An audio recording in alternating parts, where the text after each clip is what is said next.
안녕하십니까. 뉴욕타임즈가 끝나고 새로운 프로그램들 많이 기다리셨습니까? 드디어 오늘 시작입니다. 네, 국민 행복을 위한 창조 시사 프로그램 시사게이트랍니다. 제목이. 이거 별로 하기 싫다. 무슨 국민 행복에 창조를 하고 이러니까 이게 뭔가 좀 많이 듣던 이야기죠. 그러니까 PD가 무슨 의도가 있는 것 같아. 작가분인가 PD분인가 뭐 권력에 대한 좀. 아니, 요새 시류가 예. 창조 이런 게 행복 이런 게 들어가야 좀 팔리잖아요. 그런가요? 네. 그럴까? 하라니까 해야죠 뭐. 근데 우리 저기 원래 이거 하시던 네. 김어준 씨는 어떻게 지내요? 김어준 총수, 제가 이 프로를 이제 시작을 하면서 생각이 많이 나잖아요. 그래서 그제 문자를 띄워봤거든요. 근데 답이 없어요. 아, 답이 없어요? 네. 가장 최근까지 연락이 됐던 게 한 3달 전에 저한테 느닷없이 문자가 와서 비행기 타고 좀 와라. 마치 옆 동네에 있는 사람처럼 좀 오면 안 되겠니? 뭐 이런 톤이에요. 그래서 표만 보내면 갈게. 준 망명객한테 너무한 거 아니냐고. 그래서 표를 그따 달라고 그러면 안 되지. 근데 저도 그때는 좀 이 마음이 안 좋은 상태여서 갈 수는 없었습니다. 무소식이 희소식이겠죠 뭐. 어디선가 뭔가 또 꿍짝꿍짝 하고 있을 것 같아요. 그러게요. 예. 제가 좀 노는 동안 두 분은 아주 잘 나가시는 것 같은데요. 종편 프로그램에서 많이 봤습니다. 이철희 소장님은 지금 썰전 그거 하시던가요? 네. 어떻습니까? 그냥 생계형을 하는 거지. 스타 되셨죠? 스타. 장안의 스타. 요즘 뭐 이철희 소장이 모르는 분 거의 없을 아니 처음에는 그거 할 때는 네.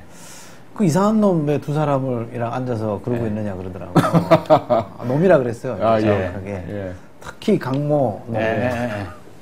왜 거기랑 노냐 이래서 막 뭐라 그러더라고요. 지금도 뭐라 그러는 사람이 있어요, 사실. 근데 그 방송하고 나서 김구라 씨가 떴잖아요. 다시 살아났어요. 네. 그래서 뭐 이제 공중파도 다시 나간다는 나가고 것 이러고. 같더라고요. 근데 그렇죠. 그 친구는 그냥 잘했더라고. 왜냐하면 그 위안부 할머니들에게 네. 감사표도 받고 이럴 정도로 네. 가서 정말 성심성의껏 용서를 구하고 열심히 잘했더라고. 또 다른 강모는요?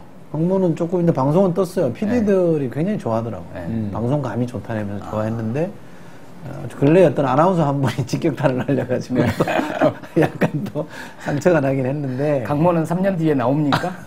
본인은 그런 의지가 강했어요. 근데 저 아나운서 분이 뭐라고 하신 뒤에는 약간 이미지 세탁이라고 했죠? 그치. 이미지 세탁. 그래서 제가 본인의 이미지 세탁을 도운 사람이 돼서 그래서 저는 재활 전문가라고 그랬거든요. 아니, 다른 건 몰라도 강모의 입장에서 보면 내가 윤모보다는 낫지 않느냐 뭐 이런 생각할 수 있지 않을까요?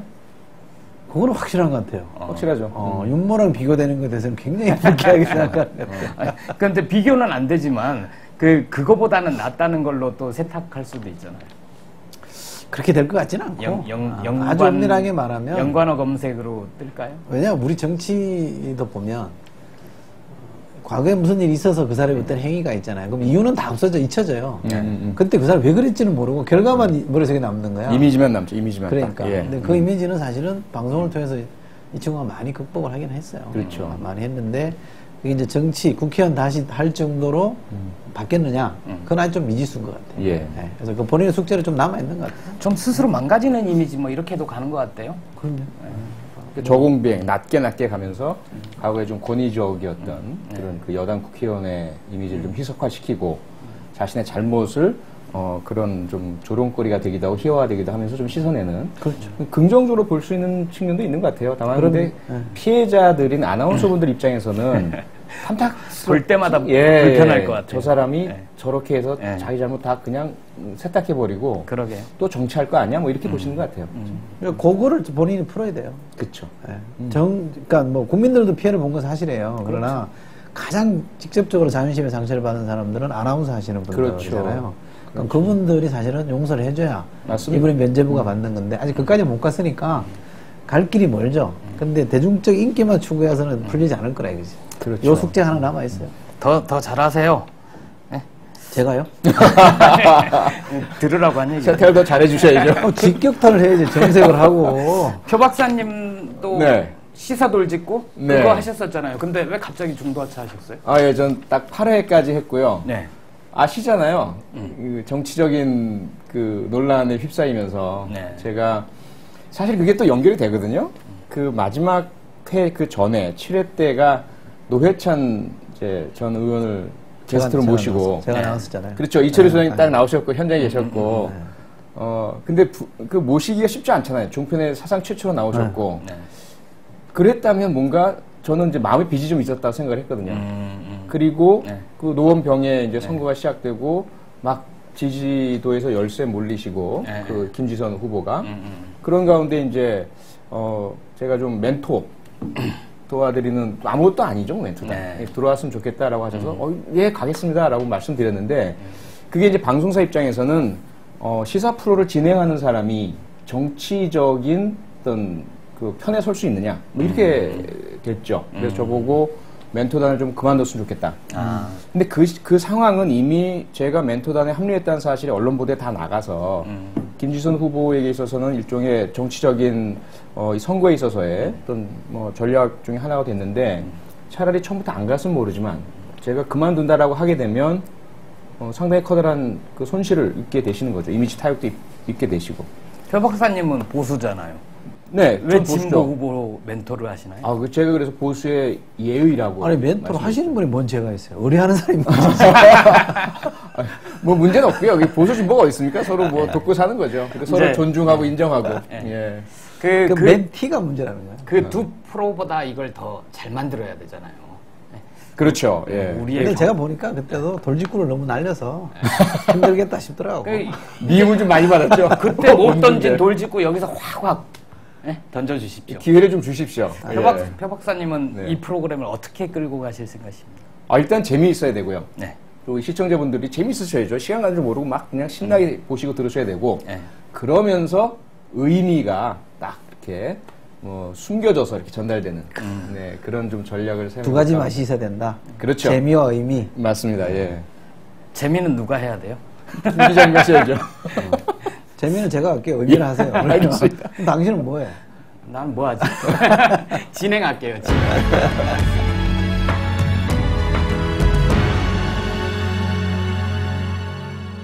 요새 뜨는 사람이죠. 전 재산이 29만 원밖에 없다고 한 전두환 씨. 숨겨놓은 추징금을 찾자는 움직임이 일고 있습니다. 한겨레 보도로 시작이 됐는데요. 박근혜 대통령이 그랬다고 합니다. 지난 정권에서는 뭐 했는가? 그럼 지난 정권에서 당대표도 하고 실세였던 분은 그때 뭐 하셨습니까? 세계적인 소셜 네트워킹 서비스 페이스북의 CEO 마크 주커버그가 박근혜 대통령을 만났습니다. 박 대통령이 이렇게 얘기했다죠. 얼굴을 맞대고 페이스 투 페이스로 만나니까 더 반갑다. 페이스 투 페이스. 근데 왜 우리 국민들에겐 포커페이스입니까? 국민들하고도 페이스 투 페이스 하면서 소통의 만남을 가져보면 더 반갑지 않을까 싶습니다. 국가정보원의 원훈이 뭔지 다들 아시죠? 예전에는 우리는 음지에서 일하고 양지를 지향한다. 안기부 시절의 원훈이었습니다. 그런데 김대중 정부에서 정보는 국력이다. 이렇게 바뀌었고 지금은 이명박 정부에서 자유와 진리를 향한 무명의 헌신. 이렇게 바뀌었습니다. 근데 하는 일이 예전으로 돌아가서 이름도 다시 바꿔야 되지 않을까 싶습니다. 우리는 PC 앞에서 일하고 선거 개입을 지향한다. 이렇게 바꾸면 어떨까요? 그리고 국정원에 제안합니다. PC방 이름을 정할 때 음지, 양지 이걸 넣어가지고 음지, 양지 PC방으로 해서 체인 사업을 하면 어떨까요?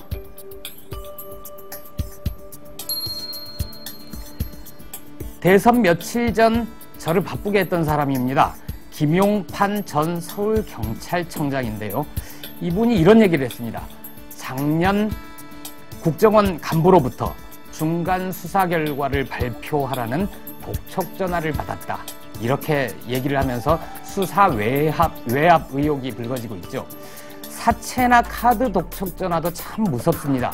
그런데 국정원한테 독촉 전화를 받았으니까 얼마나 당황하셨겠습니까? 탈주했다가 잡힌 이대우는 수갑을 담장에 내리쳐서 풀었다고 합니다. 충격을 주니까 아주 쉽게 풀렸다고 하는데요. 거기다가 송곳에 뚫리는 호신용 조끼까지 경찰 장비가 부실투성이라고 하네요. 그런데 부실한 게 과연 장비뿐일까요? 더 위험한 건 저는 부실 수사라고 생각합니다. 부실한 장비는 경찰 개인을 위험에 빠뜨리게 하지만 부실 수사는 나라를 위험하게 만드니까요. 자, 이어지는 얘기 해보죠. 요새 가장 시끄러운 문제는 국정원, 지난 대선에 국정원이 정치에 개입한 게 드러난 사건 아닙니까? 경찰, 검찰 다 한꺼번에 섞여서 얘기가 나오고 있고, 참 이 얘기도 오랜만에 들었는데 요새 대학가에서 시국선언을 시작했다, 이런 얘기도 들리고요. 표 박사님도 이 국정원 얘기랑 참 관련이 깊으시죠? 네. 심경부터 좀 한번 들어보고 싶은데요. 제 이름이 표창원이다 보니까 네. 국정원과 운명처럼 얽혀 있는 것 같습니다. 네. 이 사건 때문에 저는 직장도 잃었고, 예, 그러게요. 지금도 계속 싸움 아닌 싸움을 하고 있는 것 같고요.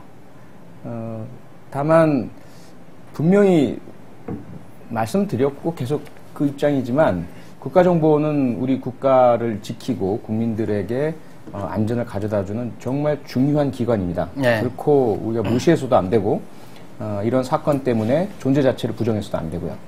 다만 분명히 어떤 일이 있었다, 잘못이 있었다, 이건 전부 드러내야 합니다. 드러내고 문제를 다 고치고 다시는 이런 문제가 생기지 않도록 네. 바로 잡아야죠. 개혁해야 되고. 그런데 문제가 그러한 잘못이 얼마만큼 어떻게 어느 정도까지 이루어졌는지를 드러내는 과정까지가 너무나 힘이 들어서요. 네. 지금 현재 아직까지 다 드러나지 못하고 있는 그런 상황이죠. 먼저 검찰 수사 얘기부터 해봐야 될 것 같은데요. 검찰이 여러 우여곡절이 있었죠. 그 원세훈 전 국가정보원장을 구속하느냐 마느냐, 구속영장을 신청하느냐 마느냐, 이런 얘기도 있었는데, 검찰 수사를 할 만큼 했다. 검찰이 지금까지 여러 가지 욕을 먹기도 했지만 검찰이 이 정도 수사를 해서 밝혀낸 것만 해도 괜찮은 거 아니냐, 또 선거법까지 기소를 한 것만 해도 괜찮은 거 아니냐, 이런 평가가 있는 반면에 아니다, 검찰이 새롭게 밝혀낸 게 뭐가 있느냐, 언론이 혹은 내부 제보자가 얘기한 거를 겨우 확인 정도 한 수준 아니냐, 그리고 끝까지 새 법무장관이 구속영장 그걸 목리 부리지 않았습니까? 그래서 먼저 표 박사님이 이 검찰 수사, 경찰 수사에 대해서 평가를 한번 해주시면 어떻습니까? 검찰 수사, 참 두 말씀 다 맞죠. 일단 경찰이 전혀 하지 않았던 그 원세훈 전 원장과 민모 국장, 차장, 관련자들 전부 소환 조사했고요. 네. 국가정보원에 대한 압수수색했고요. 그리고 경찰의 심장부죠. 서울경찰청 사이버수사대도 압수수색을 했고요. 네. 그래서 많은 증거를 찾아냈죠. 다만 이제 그런 그 비판들, 언론이 제기한 것도 다 찾아내지 못한 것 아니냐. 의혹 제기는 하기 쉽습니다. 의심을 제기하기는 쉬워요. 그것을 실제로 찾아내고 밝혀내서 적정 절차, 적법 절차를 따라서 확보한다는 건 결코 쉬운 일이 아니거든요. 그래서 검찰 수사를 결코 폄하해서는 안 됩니다. 네. 그런데 두 가지 문제가 있죠. 하나는 뭐냐면 시작할 때부터 선을 긋고 시작했다는 거죠. 원세훈 김용판 그 뒤로는 보지 않는다. 그래서 원세훈 김용판의 배후라든지 협력한 다른 정당이나 정부나 네. 청와대 등에 있는 혹은 전 현직 대통령까지 포함한 부분들은 전혀 수사하지 않겠다라는 선을 긋고 시작을 했고요. 두 번째 잘못은 마지막 끝낼 때죠. 네. 법무장관이 어떤 목리를 부렸든지 말든지 간에 결국 책임은 검찰이 지는 것이고요. 네. 결국 형평성을 따져봐도 다른 더 경한 범죄를 저지른 사람들도 무수하게 구속을 했으면서, 그렇죠. 예를 들어서 박근혜 후보가 사실은 가수 누구의 엄마다 이런 얘기 올렸다고 50대 아주머니를 구속했거든요. 박근혜 후보의 동생이 오촌의 자살 살인에 연루됐다, 이런 기사를 썼다고 언론사 대표를 구속했어요. 그랬었죠. 예. 그런데 지금 원세훈 김용판의 범죄 행각을 보면 비교도 하지 못할 국헌문란, 국기문란의 엄청난 범죄인데도 불구하고 이 두 사람을 불구속했고, 더 큰 문제는 이 두 사람만을 기소함으로써 상징성을 딱 드러내고 실제로 범죄를 행한 사람들은 전부 기소유예. 법정에 세우지 않겠다는 거죠. 네. 피고인으로 이들이 법정에 나오면 할 수 없이 신문을 받아야 되고 무슨 일이 있었니, 누구 말 들었니, 어떤 지시가 있었니 해야 되는데 그 기회조차를 차단시켜버린 거거든요. 이 두 가지 핵심적인 문제가 있는 거예요. 새 정부에서는 앞으로 그 구속에 더욱더 신중하겠다 이런 의지를 표출한 거 아닌가요? 그러니까 불구속 수사의 원칙을 그렇죠. 지키겠다. 아니 그 정도를 불구속을 했는데 누구를 구속할 수 있겠어요? 예를 들어 이제 조폭 사건이 터진다. 네. 뭐 조폭 행동대원이 가서 반대파나 또는 상인들 폭행하고 협박하고 갈취했다. 그럼 이제 그 사람들 행동대원, 행동대장 절대로 기소 못합니다. 수개만 찾아서 그렇죠? 지시 내린 네. 두목. 수개는 안 찾잖아요. 수개는 안 찾는 걸로 선을 그었다면서요. 아, 이게 수개의 뒤에 배후를 안 찾는 거죠. 네. 예. 그럼 조폭의 대장만 처벌해야 되는 거지. 앞으로 그렇게 할 건지 두고 봐야죠. 근데 왜 이제 수사는 또 그런 대로 또 폄하하면 안 된다는 건 뭐예요? 할 만큼은 했으니까. 핵심은 다 빠졌는데. 뭐 제가 검찰을 왜 비호하는지 모르겠는데요. 근데 그 열심히 한 건 맞아요. 열심히 한 건 맞고. 네. 왜냐면 저는 제가 처음에 가졌던 기대가 있잖아요.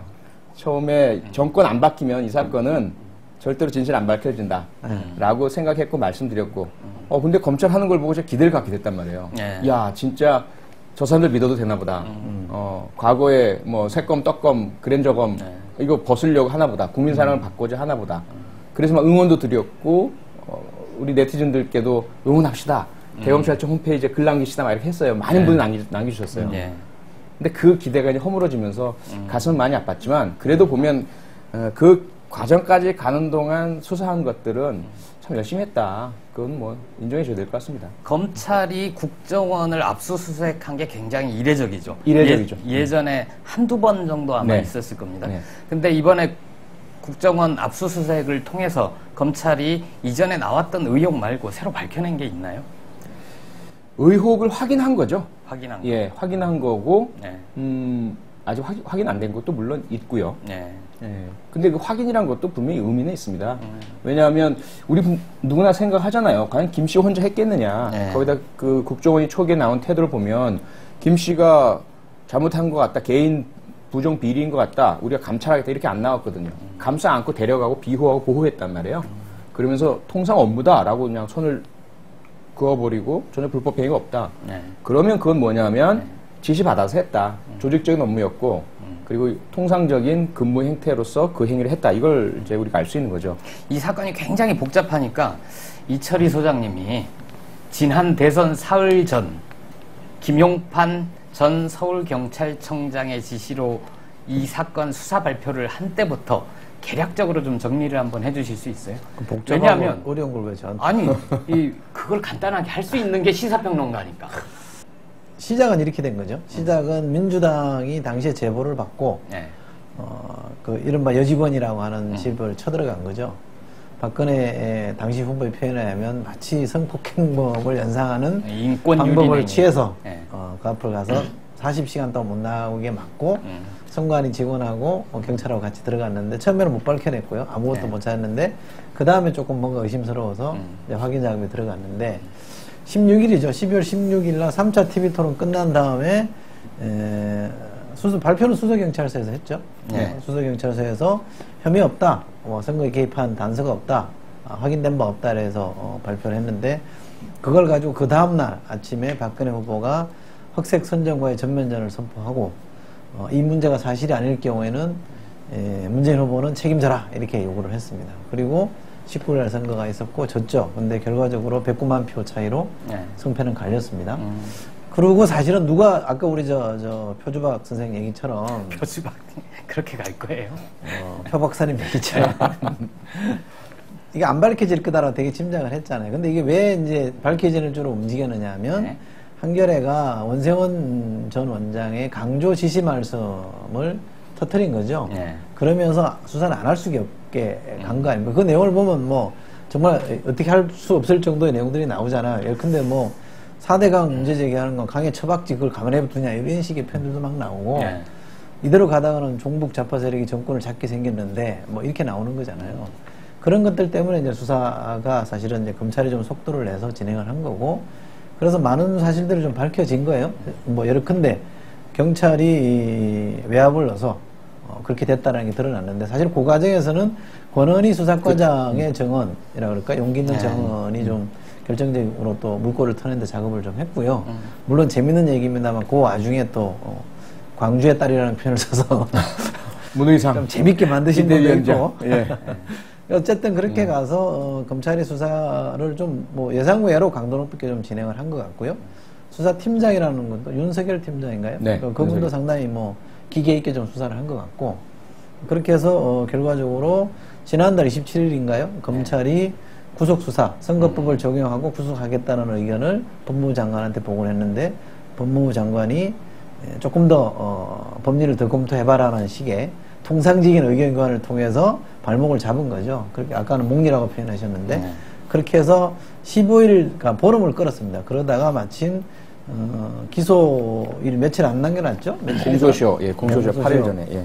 8일 전에 검찰이 선거법은 적용하되 불구속으로 가겠다라는 걸로 최종 이제 마무리를 했고요.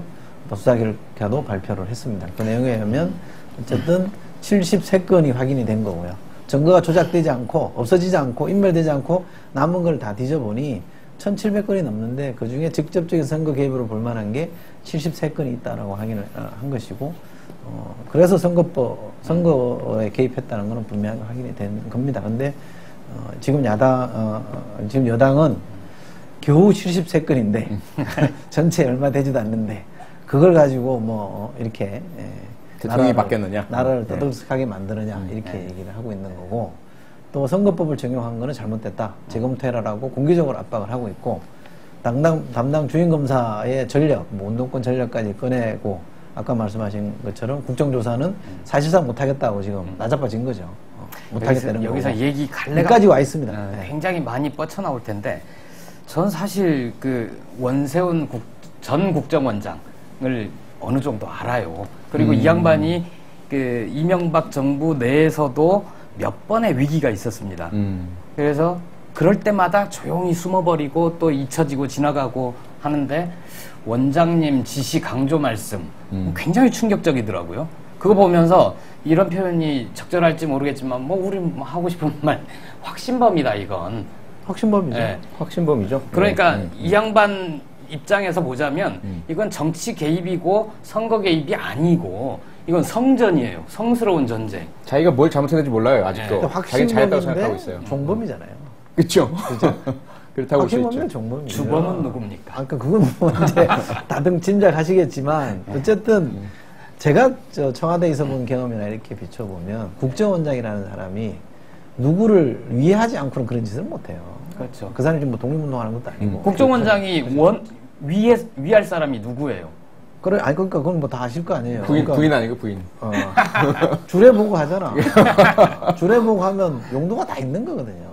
그러니까 하는 거예요. 그 상식적으로 생각해 보는 거 아니에요. 근데 아까 잘 지적하셨는데 검찰이 그 부분에 대해서 좀 정리를 안 하고 있다는 거잖아요. 이 친구가 왜 이렇게 했는지를 따져야 되잖아요. 실제로 죄가 안 된다고 생각하면 더 당당하게 얘기를 해야죠. 그렇죠. 맞습니다. 내가 예. 이런 이유 때문에 했다 이렇게 나와야 되는데 근데 당당하지도 않아. 비겁해. 그러니까 저는 어떤 분이 얘기하는 것처럼 왜 다 인멸을 했는데 73건만 남겨놨을까?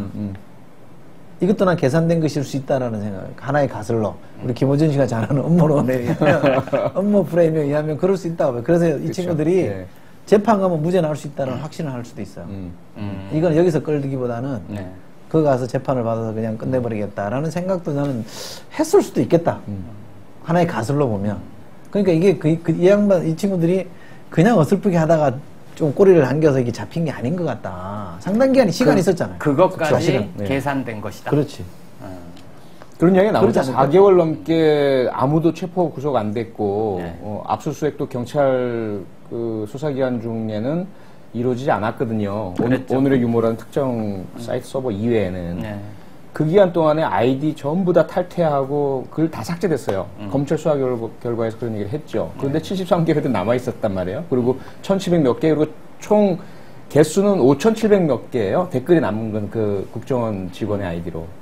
거기다가 지금 트위터는 추가적으로 500 몇 개가 지금 기소되고 있죠. 네. 그런데 왜 그 4개월이라는 충분한 기간 동안에 명백하게 검찰이 공직선거법을 적용할 수 있는 증거라고 한 73개의 댓글을 남겨뒀을까? 그러니까. 예, 그거는 결국은 완전히 증거인멸했다라고 이야기 못하게끔 증거가 있다, 댓글 흔적이 있다. 그런데 대단히 소수다. 나머지는 뭐였느냐? 나머지는 저는 상관없는 통상 업무적 종북 또는 북한에 대한 이야기거나 이런 것일 것이다. 이런 것들을 만들어냄으로써 네.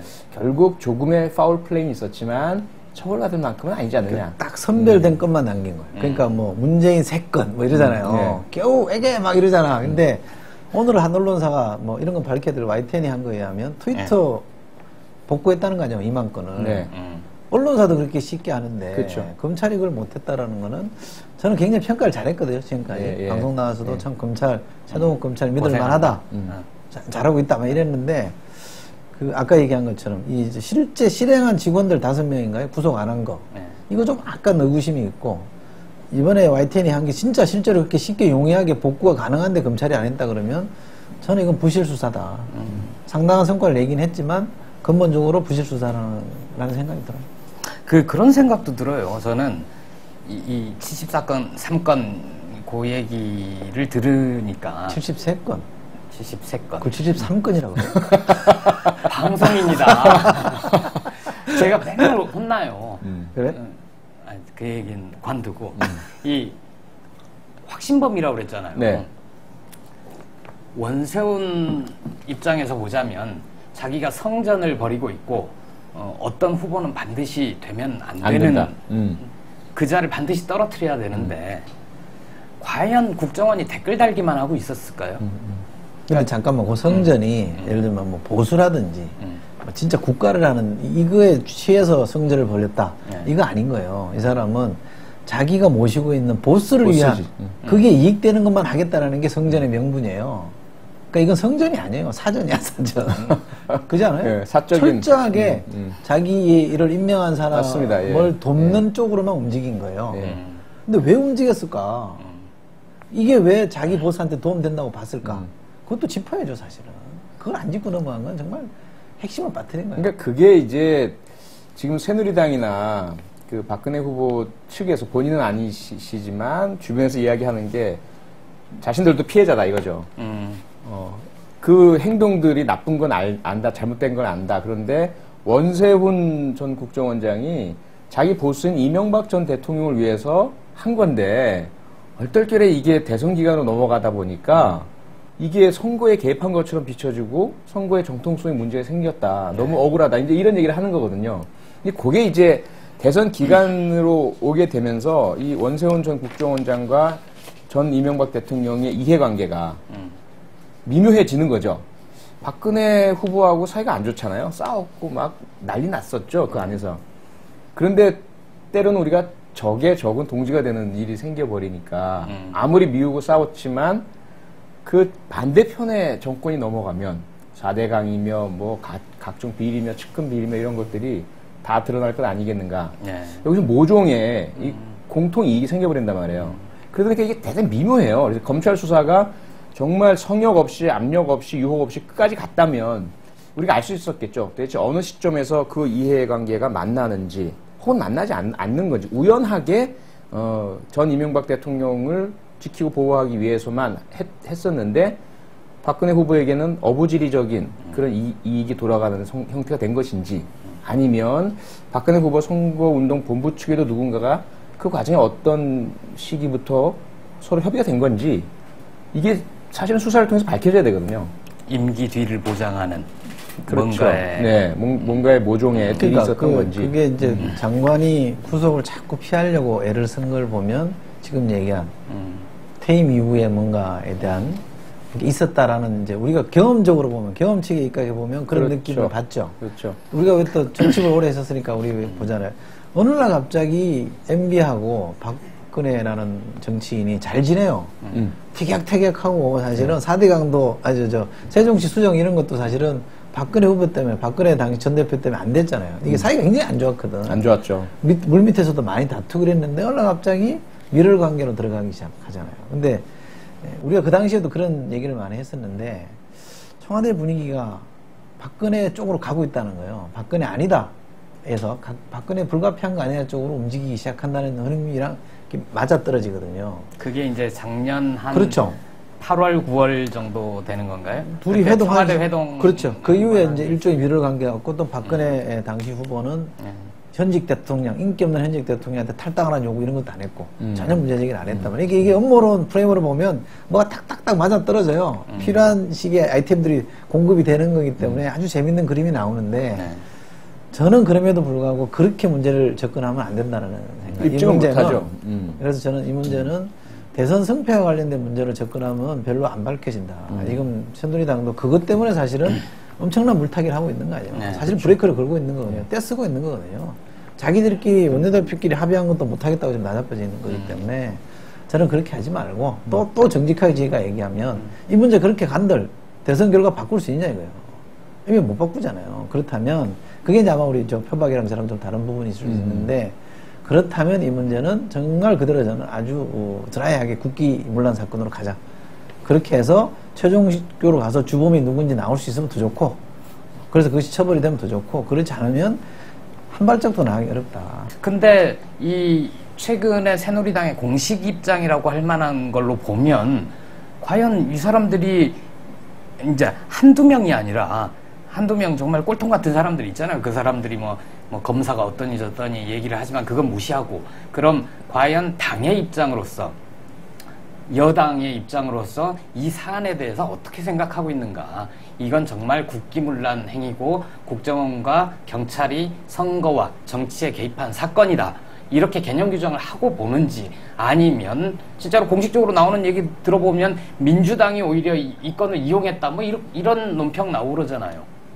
그러니까 지금 그게요. 미묘하게 지난 목요일 이 프로그램이 녹화되는 그날 새누리당 원내대표하고 민주당 원내대표가 만나죠, 아침에. 네. 그러면서 새누리당 쪽의 이야기가 좀 바뀌는 분위기가 나와요. 6월 국회 내에 국정조사를 실시할 수 있도록 협력하자, 이렇게 이제 이야기를 하고 헤어집니다. 네. 그건 그 전까지 나왔던 새누리당 의원들의 이야기랑 완전히 다르거든요. 그럼 미면 변화에 여러 가지 국정조사를 할 수도 있다.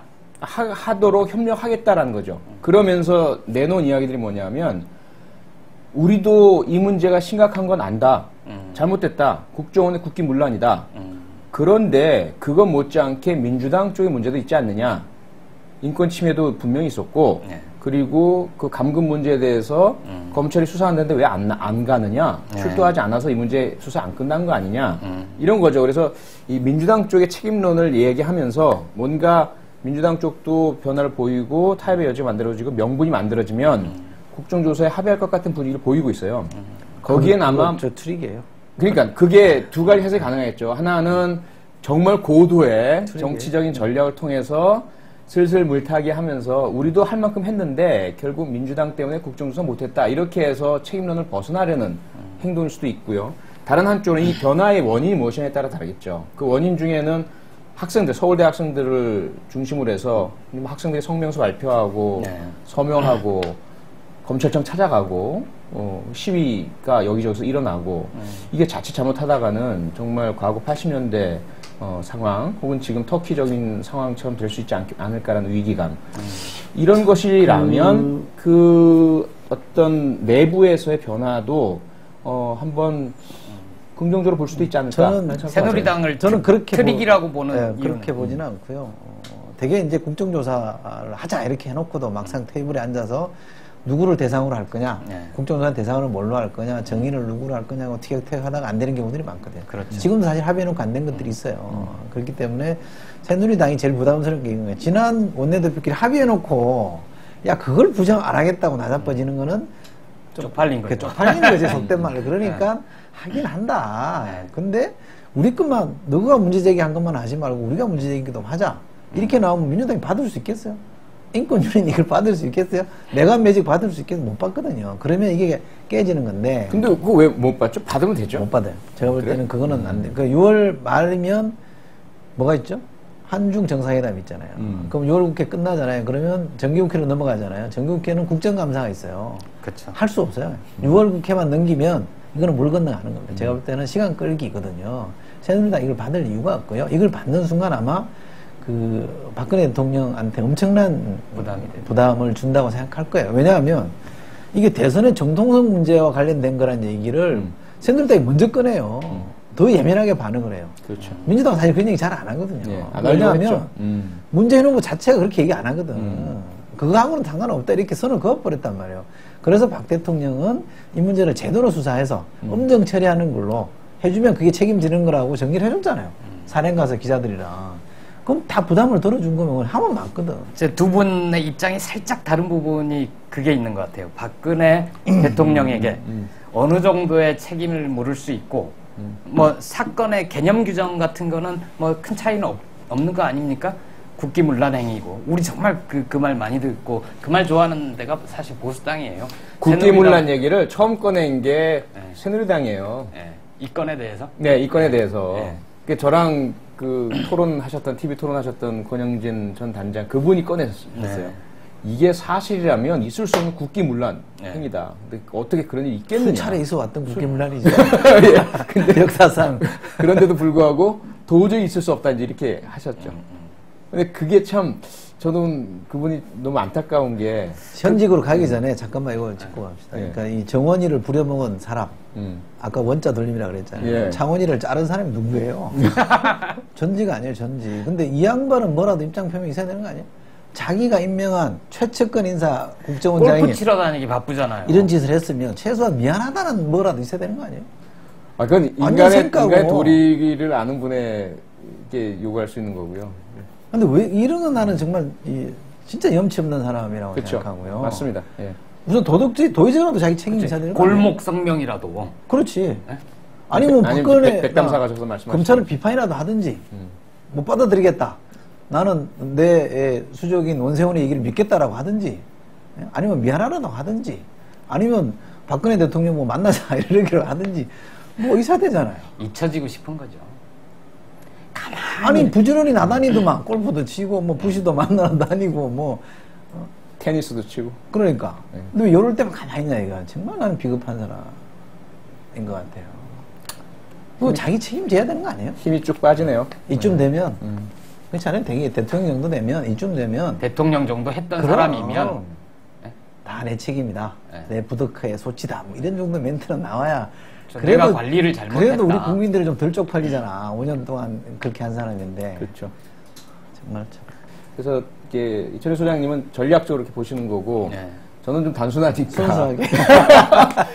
그게 말이 되느냐. 눈에 딱 보이는데. 시청 앞 10만 명? 예. 제가 아직 뭐 어린 거죠. 뭐 어리고. 예. 아니요, 그건 그렇게 보시는 게 저는 충분히 순수한 자세라고 저는 생각할 수 있고요. 정치와 운동의 차이일 수도 저 있죠. 같은 사람은 아무래도 이제 그 좀 전략적 고려를 많이 한다라고 보는 거라서 사실은 야당의 대응을 보면 이제 그럴 때 힘이 쭉 빠지죠. 이게 막 이렇게 좀 어떻게 좀 이렇게 가보려고 하는데 제가 무슨 뭐 행위자는 아닙니다만 나름대로 평론하면서 이렇게 규정을 디파인을 해서 이렇게 좀 전화 좀 해주고 그러죠. 네? 전화 좀 해주고 그래. 그건 선거 개입이야. 정치 개입이야. 중립. 엄청 중립이에요. 그럼 여기까지는 내 최고 소신. 인기 프로그램 썰전의 진행자가 소신. 예? 정치에 개입하면 되겠습니까? 근데 재밌는 게 말이야. 되게 강용석 전 의원이 어지간하면 잘못한 거 인정하거든요. 네. 지난번 녹화할 때는 딱 새누리당 입장에서 안 벗어나더라고. 버티더라고. 이 건에 대해서? 겨우 3건? 겨우 73건인데? 이러고 검찰을 비판하기 시작하더라고. 그전 녹화할 때만 하더라도 윤석열이라는 팀장이 자기 사시 동기고 이래서 총각이다. 총각 대장이라서 총장이라고 불리는 사람이고 아마 제대로 할 거다 이랬거든. 갑자기 확 바뀌어서 지침을 받았구나. 하면서 이거 왜 이러지?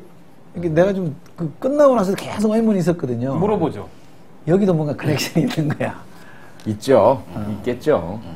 근데 이쪽 전쪽은 커넥션이 없는 거야 도대체. 왜 알려주는 것도 없고 뭐 주문하는 것도 없는 거야 도대체. 근데 MB는 그렇다 치고 원래 그런 사람이라고 치고 원래? 박근혜 대통령은 이 건에 대해서 왜 조용합니까? 아무 책임이 없습니다. 책임 있죠. 왜냐하면 저는 그 지난 대선 때는 사실 매일 생중계 텔레비에 앉아서 생중계를 하다시피 했거든요. 평론이라는 게 그때는 뭐 매일 나가서 했으니까 그 12월 17일인가에 이렇게 발표하는 날 기자회견을 한번 했었죠. 기자회견하면서 네. 그때의 그 표정이나 그런 자세는 정말 도저히 용납이 안 된다 이런 자세였단 말이에요. 그 근거가 뭐였느냐? 정부조직법 이제 통과 안 시켜준다. 아니, 대선 전에. 대선 대선 전에 전에. 그때도 한 번 있었죠. 그 네. 대선 때 그때 그 당시 박근혜 후보가 그렇게 나왔던 명분이 뭐였냐면 경찰이 수사를 중간 발표하지 않았냐. 그렇죠. 아무것도 예, 없자 예, 그러지 않았냐. 그러니 이렇게 공세를 취할 수 있는 명분이 생겼던 거란 말이에요. 그러면 경찰보다 더 조사를 잘한 놈은 검찰이 발표를 했잖아요. 그러면. 뭐 판결까지 보자. 이건 난 궁색한 변명인 것 같고 자기가 그렇게까지 강하게 나갔던 사안이면 저는 인간적으로도 미안한 감이 좀 있어야 되는 거 아니에요? 야 그거 아닌가 보다. 내가 좀 과했다. 이런 정도의 저는 마음에 그거는 있을 거라고 봐요. 사실은. 박근혜 정부의 검찰을 못 믿는 거 아닐까요? 운동권 검사가 수사를 해서 그런 결과가 나왔다. 아니, 뭔가 의도가 있는. 그래서 저는 대선에 대한 책임을 저는 안 묻는다 이거예요. 당신 대통령 뭐 내려와라 이렇게 요구 안 하겠다 이거야. 대신에 국정원이라는 조직이 정치 개입을 못하게 하는 거에 대한 대안은 본인이 제시해야 되는 거 아니에요. 지금도 국정원 그대로 있잖아요. 그 자기가 아끼는 사람이 국정원장으로 있잖아요. 그럼 그 안에서 무슨 일이 벌어지는 아무도 모르잖아요. 우리는 안 한다 이런 말로만 끝날 사안이 아니란 말이에요. MB 정부 때는 안 그랬어요? 그런 일이 없다라고 얘기했잖아요. 국정원장이 바뀌었으므로 자연스럽게 개혁이 되지 않겠느냐. 그거는 이런 얘기 한 사람도 있죠. 그건 하나만 그런 얘기를 얘기죠. 했죠. 공식적으로 하나만 청와대에서 얘기지. 네. 공식적으로 했어요. 예. 그러면 최소한 이 문제에 대해서는 뭐 여야 간에 그러면 국정원 개혁을 어떻게 할 건지 뭐 TF라도 공동 TF라도 만들어서 한번 고민해 주십시오. 라든지 아니면 본인이 잘 발표하는 거 있잖아요. 앞으로 국정원을 이렇게 개혁하겠다. 담화문. 이런 거라도 발표해야 되잖아요. 책임지라는 얘기가 아니고. 그게 사실은 문재인 의원이 책임지라는 얘기예요. 앞으로 어떻게 할 건지를 내놔라 이거잖아요. 근데 내가 볼 때 세 가지를 박근혜 대통령이 얘기를 안 해요. 이 국정원 사건에 대해서 침묵하고 있죠. 진주 어려운 사건 침묵하고 있어요. 또 하나는 일본의 위안부 망언에 대해서 이런 방구 얘기가 없어요. 불리한 건 다 있다. 심각한 얘기예요. 세 가지가 없대. 제가 세 가지 아무도 알 수 없는 세 가지 얘기했다가 욕도 먹고 뭐 인구의 해자도 많이 됐는데 이 세 가지를 잘 짚어보면 사실은 박근혜 대통령이 뭘 잘못하고 있는지 보인다고 생각해요. 표 박사님 좀 생각이 다르시잖아요. 네, 제가 지금 군중선동을 하고 계신 거죠? 뭐 저한테 붙은 타이틀 중에 하나가 정치권에 기생하는 좌익 선동가. 누가 붙였어요, 그걸? 그 이봉규 씨인가요? 그거 신경 안 써도 돼요. 예, 제가 5위. 예. 5위밖에 안 돼요? 예. 4위는 누구예요? 아, 제가 1위였나? 지금 매기면 1등일 거야. 아, 그러니까요. 네. 근데 어쨌건 그 검찰 수사 과정까지는 이철희 소장님하고 같은 입장이었어요. 제가 쓴 칼럼도 있거든요. 신문 칼럼, 뭐 트위터, 블로그 모든 글에 내 생각엔 박근혜 대통령도 피해자일 수 있다라고 본다. 그럼 예, 전혀 사실관계를 모르시는 상황에서 보고를 잘못 받으셔가지고 본인도 분노하실 수가 있다. 실제로 어디 저 야당이 이런 짓까지 하고 있느냐. 정말 성폭행범처럼 치졸한 짓 하고 저 불쌍한 여직원을 괴롭히고 있지도 않은 엉뚱한 걸 가지고 막 선거 개입한다고 하고 그렇게 하셨을 수가 있어요. 그랬다면 경찰 수사 끝나고 나서 일단 어쨌든 그 김 씨는 국정원법 위반이라는 건 확인됐잖아요. 그랬죠. 어쨌건. 그리고 또 다른 이 씨도 나왔고 국정원. 그 다음에 국정원 직원이 아닌 민간인 이 씨도 나왔단 말이에요. 이들 모두 경찰에서 기소 의견으로 검찰에 송치했어요. 그러면 일단 그 당시에 본인이 했던 말, 보고받았던 내용, 새누리당의 공식적인 선거 전략, 유세, 손수조 씨가 했던 TV 연설 이거 전부 거짓말이거든요. 결과적으로 거짓말로 드러난 거죠. 결과적으로 거짓말로 드러났고 특히 12월 16일 날 김용판 서울경찰청장이 주도했던 그래서 수서경찰서에서 했던 중간 수사 결과 발표 이거 완전히 허위고 거짓말이었다는 게 백일하에 드러났잖아요. 그랬다면 취임 이후 검찰 수사가 진행되는 그 시간까지 무수한 시간과 기회가 있었다. 저도 그렇고 많은 사람들이 박근혜 대통령이 한마디 하시라. 입장 발표하시라. 사과하시라. 그 건에 대해서. 예, 그 건에 대해서. 그리고 나서 재발 방지 대책을 마련하시라. 그리고 이 건에 연루된 모든 사람들 잘못대로 그대로 다 책임 받도록 철저한 수사 촉구하시라. 그렇게 해야지 또 국정원이 그렇죠. 앞으로 같은 짓을 못할 거 아니에요. 못하게 되고 그 본인도 대통령께서도 피해자라는 지위와 입장을 인정받으실 수 있게 된단 말이에요. 네. 근데 시간을 끌면 끌수록 아무 얘기 안 하시면 안 하실수록 피해자가 아니라 공범자 같이 되어버리신단 말이죠. 이 사건에 그 대통령이 아무 말 안 하는데 검찰이나 그 밑에 있는 대통령의 지시를 받는 법무장관이나 이런 사람들이 어떤 태도를 취해야 될 것이냐 말이에요. 거기다가 황교안 법무장관이 뭐 목리란 표현 쓰셨고 뭐 다른 표현 쓰셨지만 어쨌든 보름 동안 검찰은 이미 구속 공직선거법 위반 적용 결론을 내린 상태에서 보름 동안 다시 생각해봐라, 법리검토해봐라 이러면서 결과적으로 구속 못하게 했고 공직선거법은 이제 관철이 됐지만 네. 실행자들 전부 기소유예했고 그 과정에 그럼 대통령의 역할이 무엇이었느냐 말이죠. 그렇기 때문에 제 입장과 의견이 바뀐 거예요. 그 시점까지는 마찬가지 전략으로 우리가 전략? 그렇죠. 사실은 뭐 마찬가지 전략 저도 순진하지만 전략은 남도 생활 줄 안답니다. 네.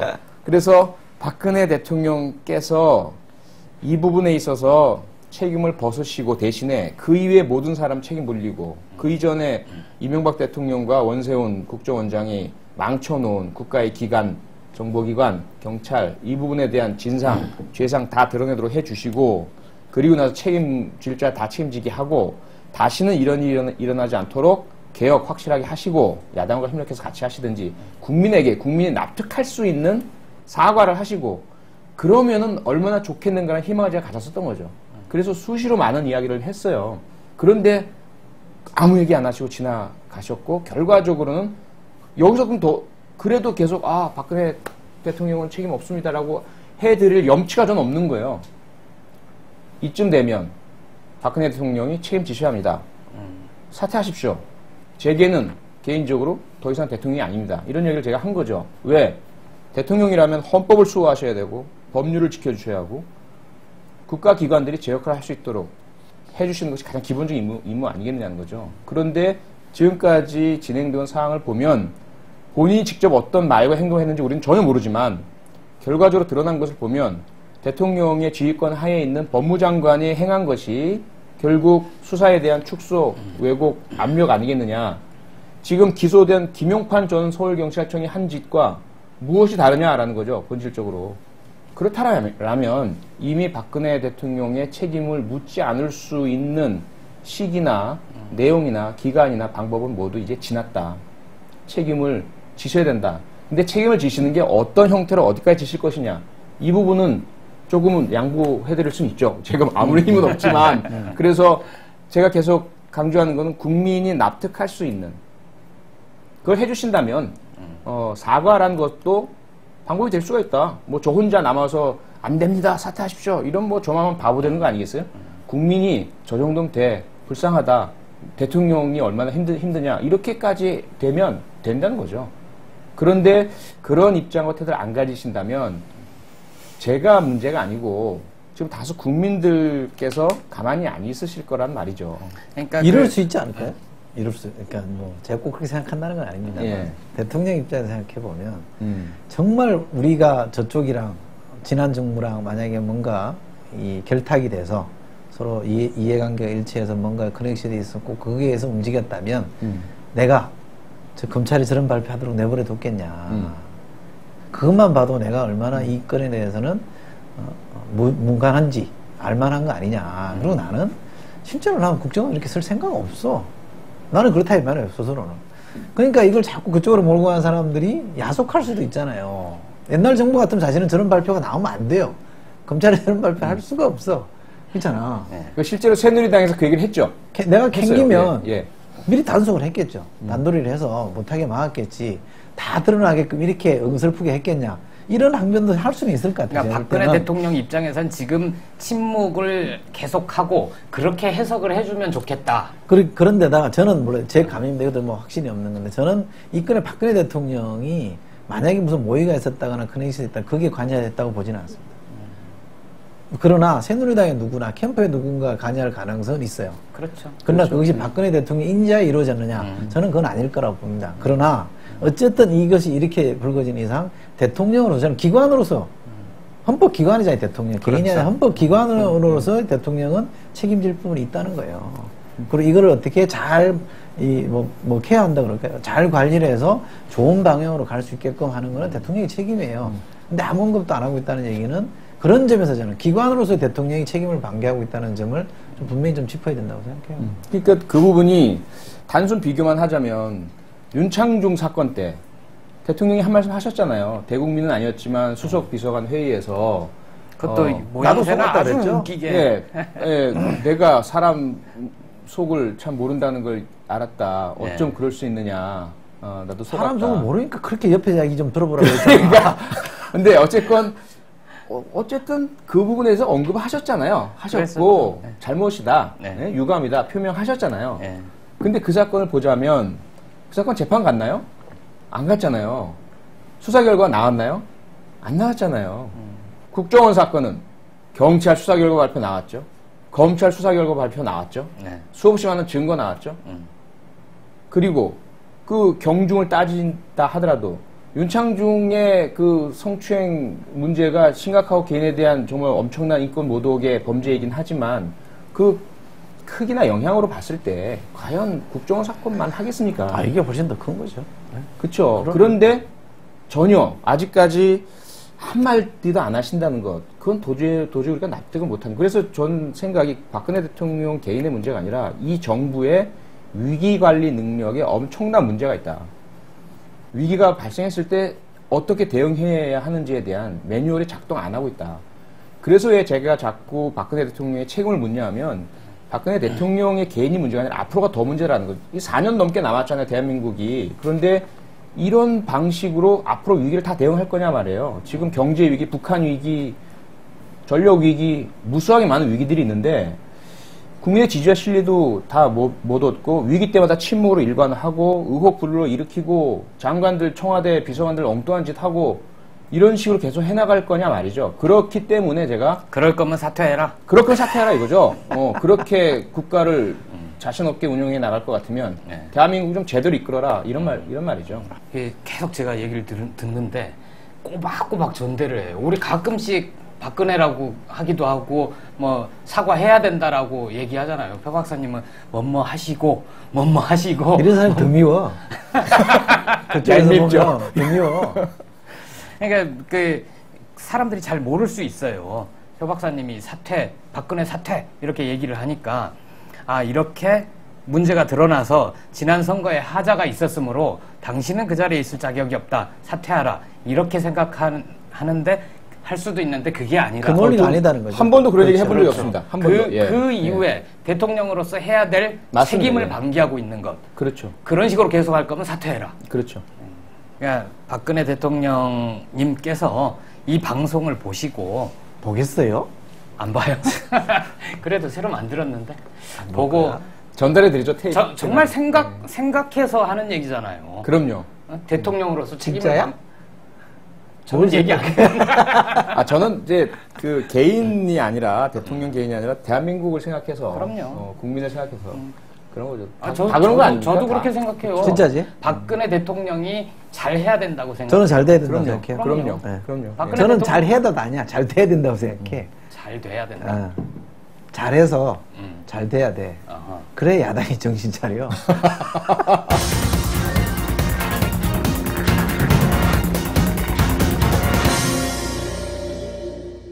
영국 경찰의 창시자 로버트 필경은 경찰은 제복 입은 시민이라고 했습니다. 그리고 가장 훌륭한 경찰은 국민의 합의와 동의를 얻어서 법을 집행하는 경찰이라고 했습니다. 경찰에게 가장 필요한 것은 국민의 신뢰입니다. 그리고 경찰은 사회에 정의를 수호하는 기관이죠. 우리 경찰관 여러분 모두가 경찰관이 되실 때 하셨던 선서, 그리고 경찰의 중요 기념일마다 우리가 낭독하는 경찰 헌장에 무엇이라고 되어 있습니까? 어떠한 압력이나 유혹에도 굴하지 않고 오직 법과 양심에 따라 법을 집행한다. 진실을 찾아낸다고 되어 있지 않습니까? 그런데 이번 국정원 사건은 경찰이 압력과 유혹에 넘어가서 증거를 감추고 거짓을 국민께 알리고 의도적으로 고의적으로 선거에 개입하고 국민들 앞에서 앞으로 우리가 어떻게 국민 여러분들의 사소한 법 위반이나 범죄 행위에 대해서 수사하고 법을 집행할 수 있겠느냐, 이런 자성의 목소리들이 일선에서 많이 나오고 있습니다. 저는 과거 경찰관이었던 사람으로서, 그리고 경찰대학 교수였던 사람으로서 우리 일선 경찰관 여러분들의 아픔과 고통을 너무 잘 알고 있습니다. 그리고 국민들 앞에 부끄러운 그 심정도 잘 알고 있고요. 그런데 이런 말씀을 드리고 싶습니다. 일선에서 묵묵히 자신의 일을 하시는 경찰관 여러분께는 아무 잘못이 없습니다. 국민들 앞에 부끄러워하실 필요가 없습니다. 부끄러워해야 하고 책임을 져야 하고 사과를 해야 하고 단죄를 받아야 할 사람들은 김용판 전 서울경찰청장과 그의 지시를 따라서 불법행위를 저지른 사람들입니다. 그들이 단죄받고 처벌받고, 그리고 이런 일이 다시는 발생하지 않도록 법과 제도에 개선이 있어야 합니다. 과거 80년대 박종철 군 고문치사 사건, 그와 연관된 다른 여러 사건들 때문에 경찰이 국민의 신뢰를 잃고 결국 치안본부장을 포함한 다수의 경찰관들이, 고위 경찰관들이 결국 구속되고 교도소에 영어의 몸이 되는 치욕을 겪었습니다. 그리고 경찰관이 중립화 선언을 했습니다. 경찰은 앞으로 더 이상 권력의 시녀가 되어서는 안 된다. 경찰을 정치적 중립을 확보해 주십시오. 라는 목소리를 냈죠. 그 결과 경찰법이 만들어졌습니다. 이제 제2의 경찰 위기를 맞고 있습니다. 경찰관 여러분께서 묵묵히 계속 국민들의 안전을 보호해 주시고 지켜주시면서 정부와 대통령과 그리고 경찰과 국회는 경찰의 근본적인 개혁을 위해서 노력해 주셔야 합니다. 이 위기를 벗어나서 다시 국민의 사랑과 신뢰를 받는 우리 경찰이 어서 빨리 그 모습을 찾기를 바라고 기대하겠습니다. 마지막으로 이 건 관련해서 아주 재밌는 스탠스를 취하고 있는 김용판 전 서울경찰청장. 잘 이해가 안 가요. 이분도 확신범인가요? 확신범이죠. 그분 스스로가 12월 16일 날 중간 수사 결과 발표나고 논란이 일어나니까 네. 기자들과 전화 통화에서 이야기한 걸로 아는데 내가 다 주도한 거다. 내 책임이다. 이렇게 얘기를 하셨어요. 네. 중간 수사 결과 발표는 내가 한 거다. 네. 그랬었죠. 예. 근데 그건 완전 확신범 아닙니까? 근데 최근에 얘기가 다르잖아요. 다르죠. 근데 네. 그 달라지는 것도 그 본질이 달라진 건 아니고 자신이 이제 책임을 벗어나기 위한 여러 가지 좀 방법들을 사용하시는 것 같아요. 네. 그래서 뭔가 재판을 대비하고 있다. 재판 대비도 있지만 네. 뭔가 그 자신을 구출해 줄 수 있는 누군가, 힘 가진 누군가에게 어떤 사인을 보내고 있는 거예요. 예, 시그널을 보내고 있다는 느낌을 많이 받죠. 그래서 이런 얘기죠. 지금 아까 얘기한 그 시그널이라는 게 이런 걸 거예요. 우선은 국정원의 국장이라는 자가 자기한테 전화했다. 이거 하나 얘기했잖아요. 또 하나는 이 영장 청구 못하게 막은 거는 경찰청장의 지시로 내가 했다. 이건 사실은 지금까지 시대랑 좀 달라졌죠. 그렇죠. 달라졌죠. 근데 이게 만약에 그렇게 확전이 되기 시작하면 이게 또 좀 복잡해지는 부분이 생겨서 아마 지금 얘기하신 대로 툭 던져놓은 거예요. 네. 계속 이럴 거야 지금 나한테? 이러는 것 같아. 나도 좀 하나의 살아보자. 가설을 세워보면 네. 너무한 거 아니야 이거? 내가 뭐 내 잘 되려고 이렇게 했어? 이런 사인을 뭔가 주는 것 같은데 그렇게 보면 또 그렇게 읽힐 만한 여지가 있어요. 그러니까 김용판 그 전 서울경찰청장이 지금 다 드러나고 검찰이 기소를 했단 말이에요. 공직선거법, 형법상 직권남용 다 적용을 해가지고. 본인은 인정 하나도 안 하죠. 그 수사 과정에서 뭘 인정했는지 모르겠지만 네. 지금 밖에서 하는 이야기로는 인정하지 않고 있는 것처럼 보이는데 네. 그럼 누구한테 시그널을 보내서 어떤 도움을 받을 수 있을까요? 그럼 우리가 볼 때는 그래요. 아마도 사법부 쪽에 영향을 미쳐달라는 신호가 아니겠느냐. 예를 들어 이제 재판부의 배정 문제라든지 이후에 심리를 끌어가는 문제에 있어서. 그러니까 그것은 좀 이것도 음모론이죠. 쉽게 말하면. 운동권 출신이 아닌 판사가 배정될 그런 식인 거죠. 그러니까 사법부는 독립되어 있어야 하죠. 당연히 상권분립 국가에서. 네. 하지만 그 사법부에 권력에 영향을 끼칠 수 있다라는 그런 어떤 대중적인 믿음이 있잖아요. 어떤 불신이 있고.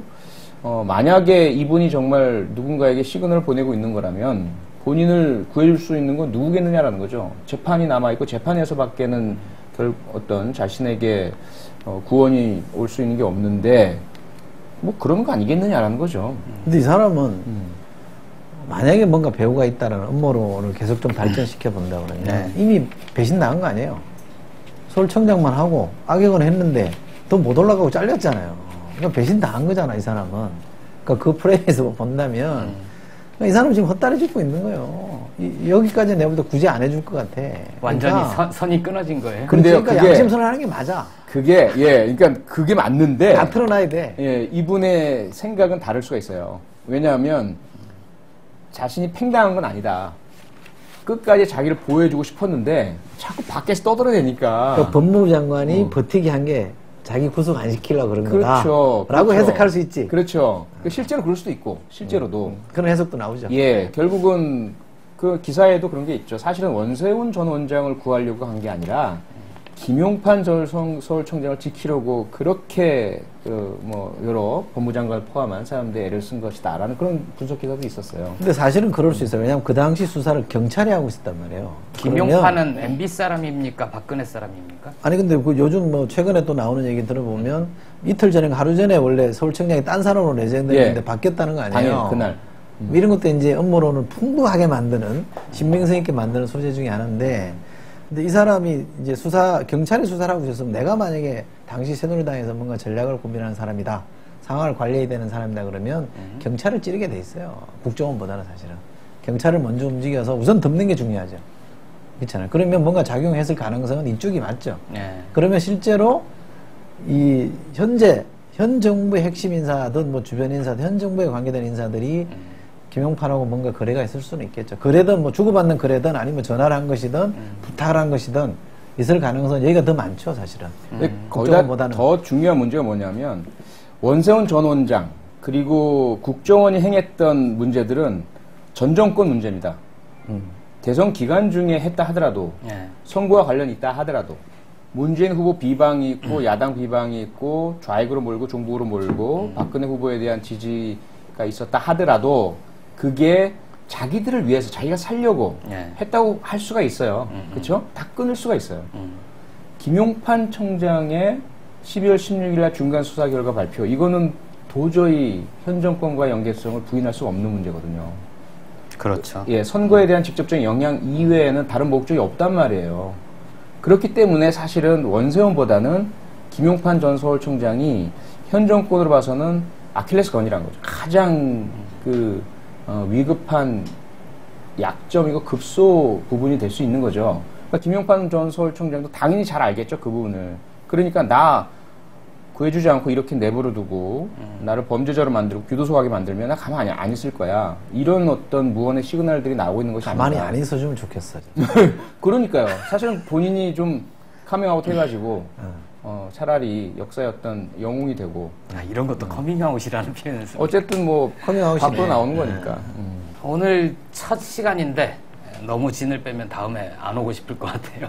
그래서 바로 그 좀 정리를 하면 어쨌든 우리가 이 건에 대해서 계속 지켜봐야 되는데 김용판 전 청장이 앞으로 커밍아웃을 할지 아니면 재판에서 어떻게 되는지 계속 좀 예의주시해야 된다. 저는 꼭 한 말씀 드리고 싶은 건 우리 표 교수나 우리 김보엽 기자나 결론을 이미 예단하지 않고 보는 게 중요합니다. 지금까지만 본 거 가지고 잘못한 거는 아이템별로 사안별로 지적할 수는 있습니다만 전체 틀 자체를 이미 완성하지는 말고 조금 더 신중하게 보는 게 맞습니다. 그래야 이게 해석이 되지. 이미 결론 딱 내고 이건 그거야라고 해버리면 나머지가 다 이게 좀 부담스러워지고 그렇죠. 엉키거든요. 그 국기문란 사건이다. 아니, 그거는 분명해요. 근데 나머지 여러 가지 갈래들이 엉켜 있는 거는 조금 신중하게 열어놓고 보는 게 좋겠다. 가능성들을 열어놔. 우리도 그렇게 가야 하는 게 좋겠다. 근데 이게 쭉 갈까요? 재판으로 넘어가면서 관심도가 쭉 이렇게 떨어지고 잊어버리지 않을까요? 그래도 이거는 쉽게 묻힐 사안은 아닐 거예요. 잊지 말자. 그러니까 그게 그렇기 때문에 더 중요한 게 언론의 역할이거든요. 결국 우리는 미국과 달리 재판을 공개 중계를 안 한단 말이에요. 그렇죠. 그러면 결국은 누군가가 전달해 주셔야 돼요, 밖으로. 네. 근데 일반 방청객들이 어떻게 우리 국민들께 이걸 전달해 주시겠습니까? 네. 기자들이 그 매일매일 공판이 진행되면서 나오는 이야기, 진술들, 새로운 사실들 자꾸 보도를 해주셔야 국민들께서 관심을 계속 유지하시고 수사 과정에서 드러나지 않았던 것들이 재판 과정에서 드러나면 또 그것들이 기사거리가 되고 뉴스거리가 되고 이렇게 관심을 계속 끌어가 주셔야 되죠. 어쨌든 이런 건 때문에 슈퍼갑들이 한숨 돌렸어요. 문창중 때문에 남양유업이 한숨 돌리더니 고맙습니다, 함장님. 그 남양유를 먹더만 새누리당 아침 회의할 때 끼리끼리 놀아요.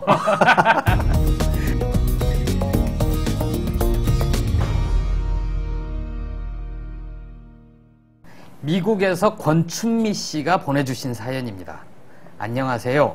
뉴욕타임즈가 끝나 아쉬웠는데 새로운 프로그램을 만나게 돼서 정말 반갑습니다. 선거 패배를 겪은 후 민주당이 변화하는 모습을 과연 보여주고 있는가 답답한 마음인데요. 만약 이철희 소장님이 민주당 대표가 되신다면 국민들의 마음을 사로잡으실 구체적인 보관이 있으신지요? 어렵다. 돌직구가 날라왔네요. 저는 제가 민주당 대표라면 우선 총선 불출마를 선언할 겁니다. 다음 총선 불출마를 선언해서 스스로 사심 없음을 보이고 나서 대대적인 인적 청산 작업을 할 것 같습니다. 사람을 바꾸는 게 저는 핵심인 것 같고요. 그리고 민주당 주변에 어슬렁거리는 뼈치를 달고 있든 안 달고 있든 어슬렁거리는 정말 못난 사람들 전 대거 나가라고 요구할 겁니다. 그거 우선 할 거고요. 그래서 지금부터 사실 인재 영입에 들어가는데 지금 안 들어와요. 총선이 3년 남았는데 내가 미쳤냐 지금 들어가게. 임박해서 들어가면 배지 그냥 주는데 이러거든요. 그래서 저는 인적 청산 작업과 동시에 새로운 사람들이 들어오면 그 사람들에게 기회를 주겠다라는 것도 저는 어느 정도는 당의 이름으로 보장을 해줘야 돼요. 제가 개인적으로 느꼈던 것 중에 안타까운 게 제가 민주당에 있을 때 민주정책연구원에 있었는데 거기 원장 하신 분이 교수하다가 오신 분이에요. 상당히 많이 이제 본인은 헌신하고 온 겁니다. 헌신하러 온 건데 당시 대표는 손학규 대표였어요. 근데 연구원장 정도를 하고 나면 거기에 대한 걸 뭘 주거든요. 그렇죠. 뭐 전국 비례대표를 주든지 이렇게 해준단 말이에요. 근데 당이 입 싹 씻었어요. 그거는 손학규가 데려온 사람이다 이렇게 얘기하는 거잖아요. 그건 제가 볼 때 정말 잘못된 잖아요. 대표라는 기관이 갖고 데리고 온 겁니다. 당의 이름으로 영입한 거지. 그게 어떻게 개인이 데리고 온 겁니까? 그러면 당의 이름으로 행해진 공식 행위에 대해서는 당이 잊어버리면 안 돼요. 이런 게 누적되면 사람들이 안 옵니다. 거기 가봤자 내가 뭐 천덕꾸리 될 건데 왜 가냐 이러거든요. 이게 참 저는 바보 같은 짓이라고 생각해요. 그래서 저는 대대적인 인적 청산을 저의 불출마 선언을 통해서 우선 밀어붙일 것이고 그 흐름과 별개로 새로운 사람들 대거 영입하는 게 저는 대단히 중요하다. 결국 사람의 문제다. 그럼요. 저도 궁금한 게 갑자기 저 예전에 이제 민주당을 출입을 하다가 지금은 안 하고 있는데 그 문제는 어떻게 보세요? 이번에 당대표 선출 과정에서 원래 대표를 당 지도부를 선출하는 과정에 당원이 아닌 국민들도 참여할 수 있다 해서 대단히 선전을 많이 하지 않았습니까? 그래서 한명숙 대표, 이해찬 대표 될 때 뭐 역동성도 좀 있었고 그런데 이번에는 아예 국민 참여 부분을 빼버렸단 말이에요. 문재인 의원도 그 부분에 대해서 안타까움을 좀 표시를 했던데 그 부분은 어떻게 보세요? 저는 이게 두 가지 방안, 뭐 당원 중심주의라 그러나요? 네. 뭐 당원파라고 합시다. 하나는 당원파, 당원 중심론, 하나는 뭐 참여파, 참여 중심론이라고 두 개를 만약에 편의상 나눈다 그러면 제 개인적으로 소신이 뭐냐 이러면 저는 당원 중심파입니다. 정당이라고 하면 그 정당을 구성하고 있는 사람들의 뜻이 먼저 존중되는 게 저는 좋다고 보는 편이에요. 네. 제가 정치학을 하면서 배운 거는 그런 거기 때문에 그런데 참여파와 당원파가 이게 선악의 문제나 시비, 옳고 그름의 문제는 아니거든요. 하나의 모델을 선택하는 거예요. 그러면 참여파도 나름대로 논리적 정당성이 있고요. 이 당원파도 논리적 정당성이 있습니다. 이게 당 안에서 토론을 통해서 어디로 갈 거냐 정하 문제는 되는 문제라고 봐요. 근데 하나의 노선이 정해져. 지금까지 사실은 2002년부터 저는 지난 대선 때까지는 참여파의 논리가 득세를 했다고 보거든요. 그러면 이쯤에서 당원파의 논리가 한번 적용이 돼 보는 것도 저는 나쁘지 않다고 봅니다. 그런데 이게 마치 이 선악의 문제인 것처럼 옳고 그름의 문제인 것처럼 바라보는 건 굉장히 위험하다고 보고요. 문재인 의원의 그런 소신, 내지는 문성근 전 대행의 소신도 저는 존중합니다만 그것을 옳고 그름의 문제를 보지 말자라는 게 제 생각이라서 양쪽 다 나름 근거가 있으니 충분히 토론을 통해서 내지는 표기를 통해서 입장을 정리해 나가는 게 민주주의다. 뭐 개인적으로 그런 생각입니다. 당신과 민심이 크게 차이가 나지 않으면 그 어떤 것을 택해도 나지 문제가 없는 않아야죠. 거죠. 그쵸? 당신과 민심 차이 나는 것 자체가 잘못돼. 지금 당원 구조가 잘못돼 있어서 세대별로 보면 노인층들이 너무 과도하고 지역별로 보면 호남 쪽에 너무 과도해서 왜곡돼 있는 건 사실입니다만, 그러나 일반적으로 당원이 일반 시민하고 다른 생각을 갖고 있다? 이렇게 보는 것 자체는 위험해요. 그러면 그 당원이 이상한 사람이죠. 그런 당원을 두면 안 되죠. 민주당 특집을 한번 합시다. 근데 저 빼주세요. 두 번째 질문입니다. 여의도에서 박찬일 씨가 보내주셨습니다. 이철희 소장님 안녕하세요. 소장님의 시크한 웃음에 중독된 한 사람입니다. 이 소장님의 썩소 묘한 매력이 있는데요. 10월 재보선 때 안철수 의원 쪽과 민주당이 연합하게 될까요? 야권 연대가 이루어지지 않을 경우 혹시 새누리당이 어부지리로 웃게 되는 건 아닌지 걱정됩니다. 그냥 뭐 직설적으로 말씀드리면 10월 재보궐선거에서 민주당과 안철수 쪽이 연대할 가능성 없습니다. 제가 볼 때는 없고요. 다만 안철수 의원 쪽이 10월 재보궐선이 몇 군데 있을지는 모르겠습니다만 있는 지역구 전체 후보 내기는 좀 어렵습니다.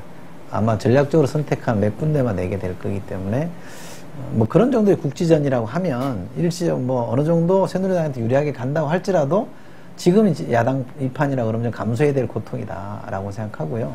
다만 저 개인적으로는 이게 뭐 분립이라고 좋게 얘기할지 모르겠습니다만 협조적 경쟁이든 분립이든 결과적으로 보면 분열이거든요. 선거 때는 분열로 나타납니다. 그건 피할 수 없는 거기 때문에 이걸 지방선거 때까지도 그럼 이 구도로 갈 거냐, 뭐 또는 총선 때 이 구도로 치를 거냐, 이건 저는 대단히 심각한 문제라고 생각합니다. 그래서 총선 사실은 제 개인적으로 지방선거 전에 양 세력이 잘 연대하거나 통합하는 게 저는 좋다고 보는데요. 그것도 저는 나눠먹기 하면 안 된다. 기왕에 있는 사람들끼리, 아니 양쪽에 기왕에 있는 기득권을 누리는 사람들끼리 가위바위보 해서 네 몇 프로 먹고 내 몇 프로 먹고 공존하자, 이런 식의 통합은 저는 옳지 않다고 보고요. 그것도 혁신을 위한 통합이어야 된다. 그러니까 구정치나 구정치의 관행, 구정치 세력을 몰아내고 새로운 사람들이 들어갈 수 있는 형태로 통합이 돼야지 그냥 모이는 형태, 이거는 저는 별로 좋지 않다고 봐서 시간을 조금 갖는 것도 저는 좋다고 보는데요. 그러나 지방선거, 총선, 대선 이거 어떻게 치를 거냐 저는 고민해야 된다고 보고요. 안철수 의원도 그 고민에서 자유롭지는 않을 거다. 아마 많은 스트레스를 받고 있을 거라고 봅니다. 10월 재보선 전에 신당 창당 가능성은요? 어렵죠 지금. 시작은 아마 할 수 있을 겁니다만 딱 창당이 선관위에 등록되는, 정당으로서 등록되는 거는 10월 재보궐선거 전에는 어려울 거예요. 지금 물리적으로 어렵습니다. 안철수 의원을 한번 이 자리에 모셔서 생각을 한번 들어보는 것도 괜찮을 것 같아요. 뭐 만족할 만한 답이 나오겠습니까? 경험에 의해 보면. 그래도 요새는 얘기를 조금 하는 것 같던데요. 이번에 그 국정 관련한 그 발언은 제가 칭찬해드렸잖아요. 박수 쳐드렸잖아요. 처음으로. 처음이에요? 처음으로. 네, 제가 트위터에 이제 처음으로 안철수 의원께 박수 쳐드립니다. 고맙습니다. 이렇게 올렸거든요. 드디어 이제 친안으로 정리를 하셨고. 그런 반응이 나올까봐 정말 전 칭찬도 못 해드려요. 제가 그런 얘기를 무수히 듣습니다. 친안? 조금만 먼저 얘기하면 친안. 조금 뭐 민주당 편들어주면 친민. 저건 민주당 취지라서 본래 저래. 그러니까 너무 이렇게 뭐랄까 이렇게 양단하는 거 있잖아. 쉽게 그냥 딱 이렇게 포지션을 해버리는 건 좀 위험한 것 같아요. 위험하죠. 그럼 뭐 우리 표 교수나 저나 우리도 김보혁 기자는 잘한 건 잘한다 그러고요. 누구나 여든 야든 저는 잘한 건 잘한다 그래야 된다고 그러고요. 못하는 건 못한다 된다고 당연하죠. 하는 게 원칙입니다. 그래도 좀 삐딱하게 봅시다 다. 누구를? 다 삐딱하게? 뭐 그거 오케이. 그렇죠. 우리가 뭐 칭찬하는 방송은 아니니까. 근데 이철호 소장님께 제가 돌직구나 날려. 그거 또 있어요? 아니 없는 건데. 그러니까 지금 분열이라고 말씀하셨잖아요. 어쨌든 민주당과 안철수 의원 간에 누구 책임이 더 큽니까? 분열에 대한 책임. 민주당이 더 크죠. 그럼요. 이런 상황까지 온 책임은 민주당이 좀 더 크다고 봅니다. 그러나 안철수 의원이 당을 만드는 그 순간부터는 동등한 거예요. 누구 책임이 더 크다고 말을 못합니다. 그 책임은 대선 과정에서의 책임으로 보시는 거죠? 단일화 과정에서? 아니, 더 근원적으로 민주당이 정당으로서 자기 역할을 못했기 때문에 제3세력이 나온 거거든요. 잘 생각해보세요. 제3세력이나 제3후보가 나왔는데 왜 보수 정당은 전혀 데미지를 안 입고 이쪽 진영만 폭탄을 맞았느냐. 그것은 결국 이쪽이 잘못했다니에요. 기성의 이쪽에 있는 기성 정치 세력이나 정당이 잘못했다는 걸로 밖에 설명이 안 돼요. 그러니까 그건 받아들여야 돼요. 그리고 안철수 의원이 민주당에 들어가지 않는 것도 결국은 민주당 책임이 더 큰 거고요. 그럼요. 예. 전 들어가는 방식은 저는 개인적으로 반대입니다. 양자가 바깥에서 새롭게 만나는 형태로 가야지 여기서 그 안으로 들어간다? 뭐 저는 그걸 옳지 않다고 보고요. 또 민주당에 있던 사람들이 안철수랑 하고 싶어 당 깨고 나온다? 그것도 저는 좋지 않다고 봅니다. 그게 다 옛날 방식이에요. 네. 그 새로운 방식을 하나 전화해 주세요. 전화. 그러니까 저는 개인적으로 정치를 잘 모르지만 그냥 시민의 한 사람으로서 예. 새누리당 깨고 민주당 깨고 다 깼으면 좋겠어. 다 깨지고 다 해쳐모여. 다 끝. 그게 정의의 편이에요. 그 다음에 이제 정말 보수적인 가치, 보수적인 이념 이런 것들을 좀 잘 정리해서 우리 보수적인 정당 하나, 진보적인 가치, 진보적인 이념 잘 정리해서 진보적인 정당. 근데 거기 안 들어가는 뭐 녹색당 무슨 뭐 이런 것들에서 정당 자체가 사람이나 지역으로 만나는 게 아니라 정말 진짜 이념과 정책 이걸로 좀 헤쳐모였으면 좋겠어요. 제대로 된 보수정당, 제대로 된 진보정당, 그 다음에 뭐 녹색당 있잖아요. 그렇죠. 왜 그러면 극우 정당은 얘기 안 해요? 3분의 2 모이는 정당이 따로 있어요. 엉터리당이 여기가 대형 한 3분의 2는 석거찌개 같은 거. 그렇죠. 그래요. 오늘 참 뭐 여러 국정원 얘기부터 시작을 해서 결국은 안철수 민주당 얘기까지 한번 훑었는데 다 이게 다음 방송에서 하나의 주제가 될 만한 것들이고 국정원 얘기는 오늘 약속드리지만 단 한 주도 거르지 않고 계속 지켜봐야 될 것 같습니다. 그 국정원 사건에 대해서 새누리당의 서성기 정보위원장이 그랬다 하는가요? 유행가다. 그러다 흘러갈 거다. 이렇게 이제 얘기를 했더라고요. 그래서 어떤 기자분, 이상호 기자가 저한테 어떻게 생각하냐 그러길래 저는 애국가다. 유행가가 아니라 천년만년 불려질 것이다. 우리가 그렇게 만들어야 됩니다. 계속 얘기를 해야 돼요. 예, 오늘 첫 시사 게이트 저희가 준비한 것은 여기까지입니다. 첫 방송이어서 좀 많이 어색하기도 하고 부족한 게 보이실 겁니다.